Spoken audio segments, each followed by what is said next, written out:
அந்த அமைச்சர் மீது வழக்கு தொடர்வதற்கு அனுமதி தந்திருக்கின்றார். எனவே ஒரு அமைச்சரே கஞ்சா வியாபாரம், கஞ்சா விற்பனையிலே ஈடுபட்டிருந்ததற்கு ஆளுநர் அந்த வழக்கு தொடர அனுமதி தந்திருப்பதிலிருந்து அந்த குற்றஞ்சாட்டப்பட்டிருக்கிற அமைச்சர் அன்றைக்கு அந்த வழக்கில் இன்றைக்கு சேர்க்கப்பட்டிருக்கிறார் ஆளுநருடைய அனுமதியோடு. எனவே அப்படிப்பட்ட அந்த ஆட்சி, அதேபோல் இன்றைக்கு இருக்கக்கூடிய ஒன்றிய ஆட்சியை எடுத்துக்கொண்டோமேயானால் அங்கே யாரெல்லாம்னா தமிழ்நாட்டை பொறுத்த வரைக்கும் முக்கியமான ஒரு 14 பேர், அந்த 14 ரவுடிகள் கஞ்சா கடத்தல், போதைப்பொருள் கடத்தல் போன்ற குற்றங்களில் ஈடுபட்டவர்கள். அவர்களெல்லாம் சிவப்பு கம்பளம் வீசி வரவேற்கப்பட்டு கட்சியில் சேர்த்து கொள்ளப்பட்டிருக்கிறார்கள். அதேபோல் அகில இந்திய அளவிலேயும் அந்த கட்சியிலே தான், இன்றைக்கு ஒன்றிய அரசினுடைய கட்சியிலே தான் அதிகமான பேர் இன்றைக்கு இந்த மாதிரியான தொழில்களில் ஈடுபடுகின்றவர்கள் அங்கே உறுப்பினர்களாக இன்றைக்கும் இருக்கிறார்கள். ஒரு 18 பேருடைய பட்டியல் கூட என்னிடத்தில் இருக்கிறது என்பதை நான் இங்கே தெரிவித்துக்கொள்ள கடமைப்பட்டிருக்கின்றேன். அதைப்போல் இன்றைக்கு மாண்புமிகு பாரத பிரதமராக இருக்கக்கூடிய மோடி அவர்களுடைய மாநிலம்தான் குஜராத். அதுதான் நீண்ட கடற்கரையை கொண்டு அவர் 1660 மீட்டர் கடற்கரை உள்ளது. எனவே அந்த 1660 மீட்டர் கடற்கரை உள்ள அந்த பகுதியிலே தான் இன்றைக்கு போதைப்பொருள் நடமாட்டம் என்பது அதிகமாக இருக்கிறது என்பது நாடறிந்த ஒன்று. அது தடுக்கப்பட்டு வந்து கொண்டிருக்கிறது என்று சொன்னாலும் கூட அதிகமான பொருள் அந்த தேவபூமியிலே தான், அது குஜராத் கடற்கரையில் துவாரகா தேவபூமியில் கூட ஒரு 3 பேரை பிடித்திருக்கிறார்கள் என்பதையும் நான் இங்கே கோடிட்டு காட்ட விரும்புகின்றேன். எனவே இப்படி எல்லாவற்றுக்கும் உடந்தையாக நம்முடைய இன்றைக்கு இருந்து கொண்டு இன்றைக்கு மாநில அரசின் மீது குற்றச்சாட்டுகளை சுமத்துவது என்பது வீண் விவாதத்துக்கு வழிவகுப்பதாகும். ஏனென்று சொன்னால் தமிழகத்திலே அமைதியான ஆட்சி, நிலையான ஆட்சி, சுமூகமான ஆட்சி, மக்களுக்கான ஆட்சி நடந்து கொண்டிருக்கிறது. அமைதி பூங்கா என்பதாலே தான் இங்கே எல்லோரும் வந்து கொண்டிருக்கிறார்கள். எனவே இங்கே எந்த குழப்பத்தையும் யாரும் விளைவித்துவிட முடியாது என்பதை நாங்கள் தெரிவித்துக்கொள்ள கடமைப்பட்டிருக்கின்றோம். நார்காட்டிக் கண்ட்ரோல் பியூரோ என்பது NCB என்பது மத்திய அரசினுடைய கட்டுப்பாட்டில் உள்ளது. ஆனால் அதுக்கு நாம் எல்லாரும் ஒத்துழைப்பு தர வேண்டும். மாநில அரசினுடைய கட்டுப்பாட்டில் அவங்களும் அதை தடுப்பதற்கு ஒன்றிய அரசுக்கு உறுதுணையாக இருக்க வேண்டும்.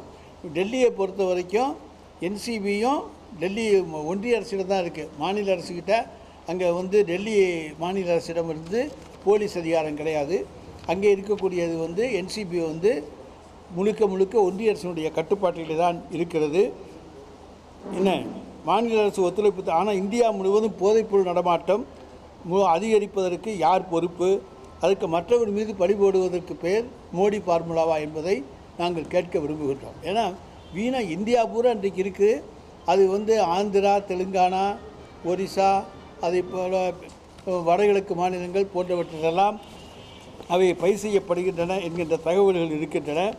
ஆனால் தமிழ்நாட்டின் மீது இன்றைக்கு பழி போட்டால், தமிழக மக்கள் மீது தேர்தலுக்காக இன்றைக்கு பழி போடுகிற செயலை ஒன்றிய அரசு செய்தால் நிச்சயமாக தமிழக மக்கள் ஏமாளிகள் எல்லாம் பொறுத்துக்கொள்ள மாட்டார்கள் என்பது நாடறிந்த ஒன்றாகும்.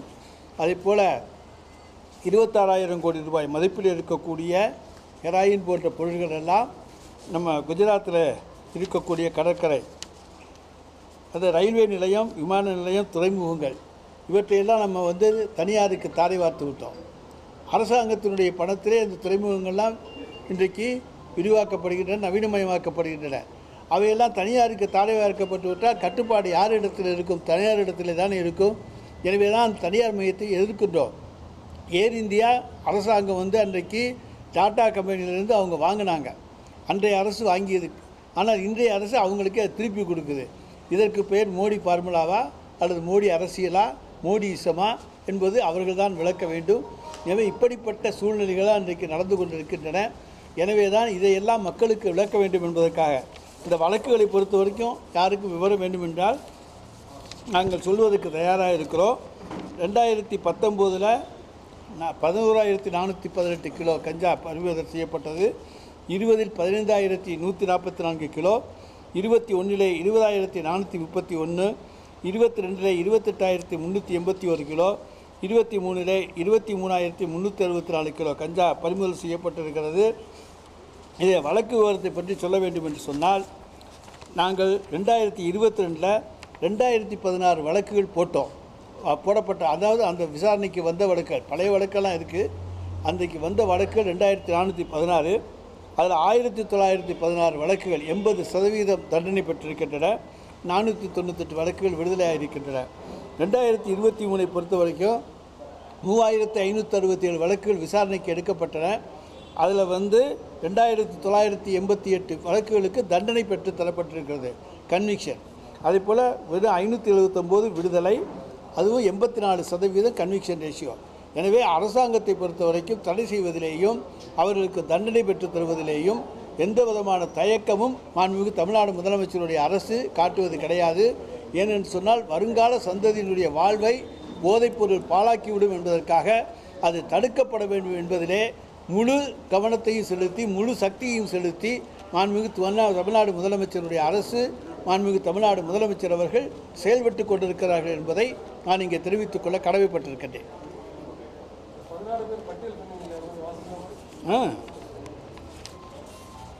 தமிழ்நாட்டில் உள்ள 14 பேரா?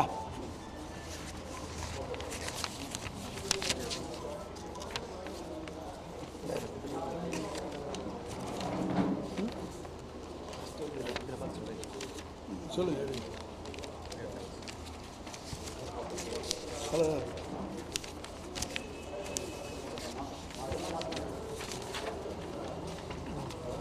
தமிழ்நாட்டில் சென்னை, தாம்பரம், ஆவடி, காஞ்சிபுரம், செங்கல்பட்டு, திருச்சி, பெரம்பலூரில் 23 வழக்கு, 14 பேர். சரவணன் பாரதிய ஜனதா கட்சி உறுப்பினர். ராஜேஷ் சென்னை 109வது வார்டு பாரதிய ஜனதா கட்சி வட்ட தலைவர். விஜயநாராயணன் பாரதிய ஜனதா கட்சி மத்திய சென்னை மேற்கு மாவட்ட செயற்குழு உறுப்பினர். விஜயலட்சுமி செங்கல்பட்டு வடக்கு மாவட்ட தலைவர், நெடுங்குன்றம் துணைத் தலைவர். மணிகண்டன் பாரதிய ஜனதா கட்சியினுடைய தாழ்த்தப்பட்டோர் பிரிவு மண்டல தலைவர். ஆனந்தராஜ் திருவள்ளூர் மேற்கு மாவட்ட பாரதிய ஜனதா கட்சியுடைய SC/ST பிரிவு மாவட்ட துணைத் தலைவர். ராஜா என்கிற வசூல் ராஜா காஞ்சிபுரம் மாவட்ட பாஜக இளைஞர் நலன் அபிவிருத்தி பிரிவு செயலாளர். குமார் என்கிற குணசீலன் பாரதிய ஜனதா கட்சி உறுப்பினர். மணிகண்டன் திருச்சி பாஜக உறுப்பினர். லிவிங்கோ அடைக்கல்ராஜ் பெரம்பலூர் மாவட்ட பாஜக முன்னாள் செயலாளர். சிதம்பரம் என்கிற குட்டி தஞ்சாவூர் வடக்கு மாவட்ட பாஜக துணைத் தலைவர். ராஜா என்கிற சூரக்கோட்டை ராஜா பாரதிய ஜனதா கட்சியினுடைய விவசாய பிரிவினுடைய மாநில செயலாளர். இது எங்கள்கிட்ட கொடுத்த தகவல் காவல்துறையிடமிருந்து. சத்யா என்கிற சத்யராஜ் பாஜக உறுப்பினர். காசிராஜன் என்கிற காசி மதுரை நகர பாஜக இளைஞர் பிரிவு செயலாளர். அதாவது 14 பேர் அவங்க NDPS ஆக்டில் கைதானவர்கள்.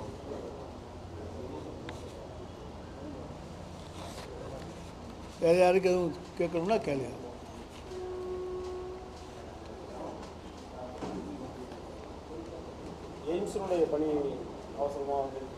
அது தேர்தலுக்காக வேண்டிய சும்மா கண்துடைப்பு வேலை, நிதியெல்லாம் ஒதுக்கலை, ஒன்றும் பண்ணலை, வேலையை ஆரம்பிக்கணும்னு சொல்லியிருக்காங்க. உங்களுக்கு எல்லாம் தெரியும், தேர்தலுக்கு தேர்தல் எய்ம்ஸ் வரும், தேர்தல் முடிஞ்சோன்னா எய்ம்ஸ் போயிடும்.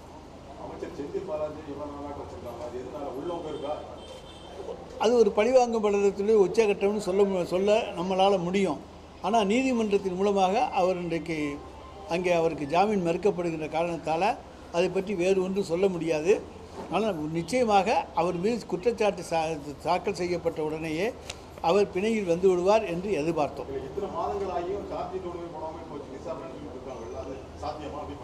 இல்லை, சார்ஜ் ஷீட் போட்டாங்க.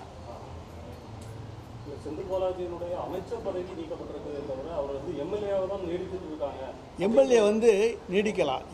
எம்எல்ஏ நீடிப்பது, அமைச்சர் பதவியிலே அவர் நீடிக்கலாம். அவர் தான் ராஜினாமா செய்தார். மாண்புமிகு தமிழ்நாடு முதலமைச்சர் அவரை ராஜினாமா செய்ய சொல்லவில்லை. அவர் தொடர்ந்து அமைச்சராக இருப்பார் என்று சொன்னார். அதை எல்லோரும் ஏற்றுக்கொண்டார்கள். அதுக்கு எந்த தடையும் கிடையாது. ஆனால் அவர் ராஜினாமா பண்ணார். அவராக அந்த பதவியை ராஜினாமா செஞ்சுருக்காரு. அவர் எம்எல்ஏவாக நீடிக்கிறதுக்கு ஏதாவது நீதிமன்றத்தில் தண்டிக்கப்பட்டால் தான் ஒருவர் எம்எல்ஏவாக இருக்க முடியாத தவிர, குற்றச்சாட்டுகள் சுமத்தப்படுவதால் ஒருவர் எம்எல்ஏவாக நீடிக்க முடியாது என்கின்ற பழக்கம் கிடையாது. அவரை பொறுத்த வரைக்கும் எம்எல்ஏவாக நீடிக்கலாம். அதாவது அதாவது அவர் உச்ச நீதிமன்றத்தில் வழக்கு போட்டு தண்டனையை நிறுத்தி வைக்க வேண்டும் என்கின்ற மனுவும் அங்கே பெண்டிங்கில் இருக்குது. அதனுடைய இறுதி முடிவு எடுத்த பிறகு தான் அங்கே அது காலியானதா இல்லை அவர் தொடர்ந்து அமைச்சராக இருப்பதா எம்எல்ஏவாக இருப்பதாங்கிறதெல்லாம் அந்த தண்டனை நிறுத்தி வைப்பு என்று எப்படி ராகுல் காந்தி அவருடைய வழக்கில் தண்டனை நிறுத்தி வைப்பு வந்தவுடன் அவர் மீண்டும் எம்பியாக அறிவிக்கப்பட்டாரோ அதுபோல் ஒரு வாய்ப்பு கிடைக்குமா என்பதற்காக காத்திருக்கிறோம். கொல்கத்தாவில் ஒரு நீதிபதி வந்து ரிசைன் பண்ணிட்டு பிஜேபியில் செஞ்சிருக்காரு. இது வந்து சட்டத்துறையில் எந்த வகையில் தாக்கத்தை? அது அவருடைய விருப்பம். அதை நாங்கள் என்ன பண்ண முடியும்? நீதிபதியாக இருந்து செயலாற்ற வேண்டிய ஒருவர் நான் போய் சேர்றேன்னு சொன்னால் அதை நம்ம என்ன திறக்க முடியும்? போதைப் பொருளுக்கு எதிரான ஒரு இயக்கம், அதாவது மக்கள் இயக்கமாக அதை வந்து மாற்றணும் அப்படிங்கிற ஒரு கருத்தை வந்து அண்ணாமலை சொல்லியிருக்காரு. அதை எப்படி பார்க்குறீங்க? அண்ணாமலை அவர் கட்சியில் போதைப்பொருள் நடமாட்டத்தை அவர் கட்சியில் இருக்கவங்களை வந்து தடுக்கட்டும், குஜராத்தில் தடுக்கட்டும், அவங்க ஆளுகின்ற மாநிலங்களில் வந்து போதைப்பொருளை முதல்ல தடுக்கட்டும், டெல்லியில் வந்து ஒன்றிய அரசினுடைய கட்டுப்பாட்டில் தான் டெல்லி போலீஸ் இருக்குது, அதை தடுக்கட்டும். அதுக்கப்புறம் வந்து இதை வந்து தமிழ்நாட்டில் வந்து மக்கள் இயக்கமாக மாற்றுறதா இல்லையாங்கிறது பார்க்கலாம். இந்தியா பூரா அதை மாற்றுறதுக்கான முயற்சியை செய்யட்டும். இந்தியாவில் அவங்க தானே இது வரைக்கும் ஆட்சியில் இருந்தாங்க. போதைப்பொருள் கடத்துவது திமுகவுக்கு தெரியாததல்ல அப்படின்னு சொல்லியிருக்காரு. அதாவது அவருக்கு வேணால் தெரிஞ்சிருக்கலாமே தவிர திமுகவுக்கு தெரியறதுக்கு வாய்ப்பே கிடையாது. நாங்கள் எங்களுடைய நோக்கமே அதை தடுக்க வேண்டும், அந்த நடமாட்டம் இல்லாமல் செய்ய வேண்டும் என்பதுதான் எங்களுடைய நோக்கமே தவிர அதை அனுமதிக்க வேண்டும் என்பது எங்களுடைய தலைவருடைய நோக்கமே கிடையாது. எனவே அது அண்ணாமலைக்கு வேணால் தெரிஞ்சிருக்கலாம். தெரிஞ்சு அவர் சொல்லாமல் தகவல் சொல்லாமல் இருப்பது தவறு. அவர் ஒரு முன்னாள் ஐபிஎஸ் ஆஃபீஸர், தகவல் சொல்லியிருக்க வேண்டும். ஆனால் ஜாபர் சாதிக்கு வந்து ஏற்கனவே வழக்கு அவருக்கு மேலே வழக்கு பதிவு செய்யப்பட்டிருக்கு, அதுவும் போதைப்பொருள் சம்பந்தமான வழக்கு பதிவு செய்யப்பட்டிருக்கு அப்படிங்கிறத வந்து அண்ணாமலை ஒரு கோடிட்டு காட்டுறார். அது மட்டும் இல்லாமல் திமுகவில் வந்து அவருக்கு அதுக்கு பிறகு ஒரு பதவியெல்லாம் கொடுத்துருக்காங்க. அதாவது கட்சியில் சேர்ற போது அவருடைய யாருக்கு என்ன குற்ற பின்னணியெல்லாம் பார்த்து சேர்க்கறது கிடையாது, நம்ம வந்து பார்க்க முடியாது. ஆனால் அவர் வந்து ஜெயிலில் இருந்தாரோ ஒரு கேஸ் போட்டாலோ உடனடியாக அவர்களையெல்லாம் நாங்கள் நீக்கி விடுவோம். குற்ற பின்னணி உடையவர்களை வைத்துக்கொள்ள வேண்டும் என்று அரசியல் செய்ய வேண்டும் என்கிற அவசியம் திராவிட முன்னேற்றக் கழகத்துக்கு கிடையாது. சார், முன்னாள் அமைச்சர் விஜயபாஸ்கர் மேலேயே குட்கா வழக்கு. ஆமாம். அந்த நிலையில் வந்து நேற்றைய தினம் வந்து அதிமுகவினர் தமிழகம் முழுவதும் போராட்டம். அதாங்க இல்லம் தேடி கல்வி என்கின்ற திட்டத்தை கொச்சைப்படுத்துகின்ற வகையில் அந்த விஜயபாஸ்கர் இல்லம் தேடி குட்கான்னு சொல்லி நேற்று பேசியிருக்கிறாரு. அவர் மீது வழக்கு இருக்கிறத மறந்துட்டு பேசியிருக்காரு. அவர் இல்லம் தேடி எல்லாரும் போய் பார்க்கலாம்.